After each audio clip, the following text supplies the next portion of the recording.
নারকেলডাঙ্গায় এক পশুপ্রেমীর মৃত্যুর খবর, আর তার বাড়িতে আটকে রয়েছে বেশ কয়েকটি পোষ্য বেড়াল। আশঙ্কা পশুপ্রেমীদের। এখন কি অবস্থায় রয়েছে বেড়ালগুলো? তারা দুবেলা ঠিকমতো খাবার পাচ্ছে তো? এই নিয়ে চিন্তায় পশুপ্রেমী সংগঠনগুলো।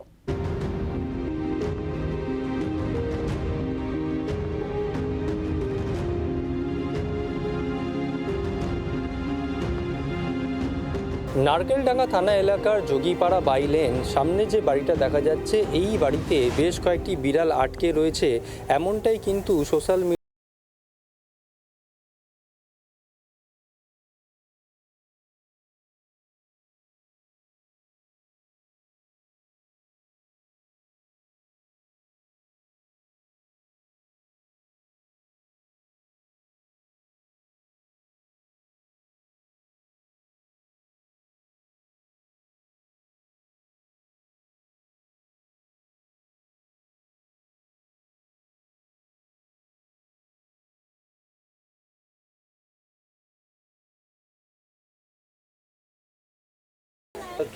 না খেতে পারছে না, খিদেতে ওরা আরো রোগা হয়ে গেছে।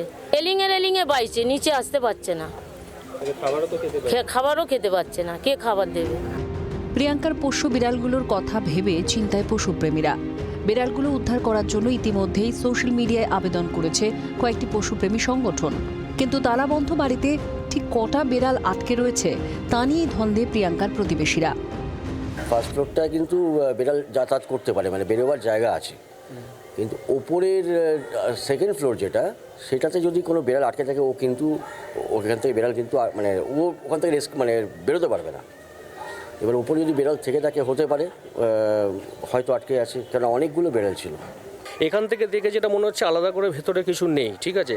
এখন তারপরেও যদি কেউ যদি মনে করে থাকেন, প্রথমত কথা হচ্ছে 13-14টা নেই ওখানে, যদি থাকতে পারে হয়তো কোনো বিড়াল যদি আটকে পড়ে থাকতে পারে, সেটা তাদের নিজস্ব ব্যাপার। তাহলে এসে একবার খুলে নেওয়া, ম্যাক্সিমাম চেক করা যেতে পারে যে হ্যাঁ, যদি কোনো বিড়াল হয়তো আটকে পড়ে যে দরজা বন্ধ করে দিয়েছে। ওরা কি আদৌ বেরোতে পেরেছে, নাকি এখনো বাড়ির ভেতরেই বন্দি? প্রিয়াঙ্কার বিড়াল নিয়ে দুশ্চিন্তা কাটছে না পশুপ্রেমীদের।